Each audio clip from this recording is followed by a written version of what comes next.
আপনি কিন্তু নিশ্চিত না যে আপনার টাকাটা আমার এখানেই পড়ছে? না, আমি নিশ্চিত না। তো আমি তো চাইলে টাকাটা খেয়ে ফেলতে পারতাম। আমি ধারণা করছি ভয় দিয়ে যে আমাদের টাকা 20 টাকা দিয়েছি, নিশ্চয়ই টাকাটা পড়তে পারে, কিন্তু শিওর না। আর আমি রাত্রে 1টা পর্যন্ত টাকাটা ভিজাচ্ছি, যত জায়গায় কাজ করছি সব জায়গাতে গেছি, টাকা পাই না। এরপর যে আমগো ভাই বাচ্চা আছে সবাই ভিজাচ্ছে, সকালে আবার নামাজ পড়ি আমার বাজারে আইছি, বাজারে সবাই জিজ্ঞেছি পাই না, বাথরুম গেছি ওইখানেও চাইছি।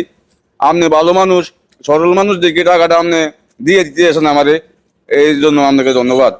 আমি খুব খুশি হয়েছি। কারণ টাকা পাওয়ার পরে আপনার কেমন লাগতেছে? খুব আনন্দ লাগতে আছে, ভালো লাগতে আছে, আলহামদুলিল্লাহ খুব ভালো লাগতে আছে ভাই। আপনি বলছেন এখানে কত টাকা? 6,000 থেকে কিছু বেশি হবে, নাহলে কিছু কম হবে, জানো না আমার। আমি তো আসলে কষ্ট করছি, আবার কথা বলছি নি। আচ্ছা, আচ্ছা। আসলে ওনার টাকা ছিল 7,500 মতো, হয়তো উনি খরচ করছে, হয়তো বলতে পারেন না। আমার ছেলেও টাকা দিয়েছে 500 টাকা, এরপর আরেকজন গোষ্ঠীর টাকা দিয়েছে, এখানে বাকি টাকাও আছে ভিতরে।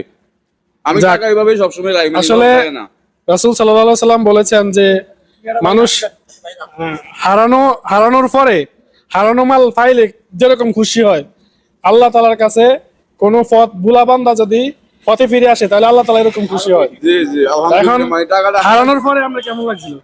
খুব খারাপ লাগছে ভাই। যদি এই টাকাটা 20,000 টাকা যদি খরচ করতাম এরকম খারাপ লাগলো না, কিন্তু টাকাটা হারানোর পর যে আমি রাত্রে 1টা পর্যন্ত খালি দৌড়াইছি, যত জায়গায় গেছি, যত জায়গা আমি গেছি টাকাটা লইও, তো সব জায়গাগুলো মনে করেন না আমি ঘুরছি, জায়গায় জায়গায় দেখছি, মানুষের জিজ্ঞাসি। কিন্তু রাত্রে তো লাস্টে সোহাগের গাড়ি দিয়ে আমি এখান থেকে গেছি, সোহাগের ফোন দিয়ে জিজ্ঞেসি, সোহাগ ওইদিকে ওই অটো যে চালা সোহাগ।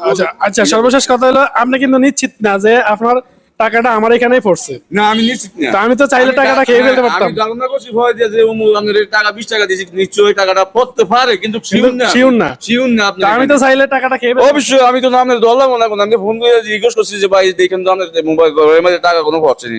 সকালে যে আমি ফোন দিলাম। আসলে আমার একটা কথা হলো, এই সামান্য টাকা খেয়ে কিছুই হবে না। এই সামান্য টাকা না, মানে এখানে লক্ষ লক্ষ টাকা হইলো, দেখা গেছে এই টাকা আমি যদি খাইতাম তাহলে অন্য দিক দিয়ে চলে যেত। তো আসলে দর্শকদের ক্ষেত্রে আমার একটাই মেসেজ থাকবে যে যেখানে যা পাবেন অন্তত একটু চেষ্টা করবেন খুঁজে নেওয়ার জন্য যে কার হারাইছে, তাহলে আপনারা একটু খুঁজে ওই টাকাটা ওই মালিককে দেওয়ার চেষ্টা করবেন।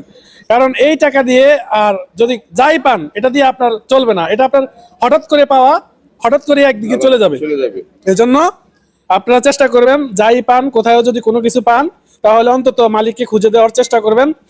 যেমন আমি ওনাকে আমার এখানে পাওয়ার পরে আমি টাকাটা ওনাকে দিয়ে দিলাম। সবাই আমাদের জন্য দোয়া করবেন, ভাইয়ের জন্য দোয়া করবেন। খুশি ভাই, আলহামদুলিল্লাহ ভাই, খুশি।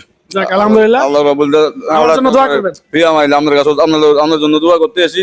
আপনারা আল্লাহ হায়াত দারাজ করুক, নেক হায়াত দান করুক, আমিন। ব্যবসা বাণিজ্য আল্লাহ বাড়ায় দেখ, আমিন। ঠিক আছে ভাই, ভালো থাকবেন। আসসালামু আলাইকুম।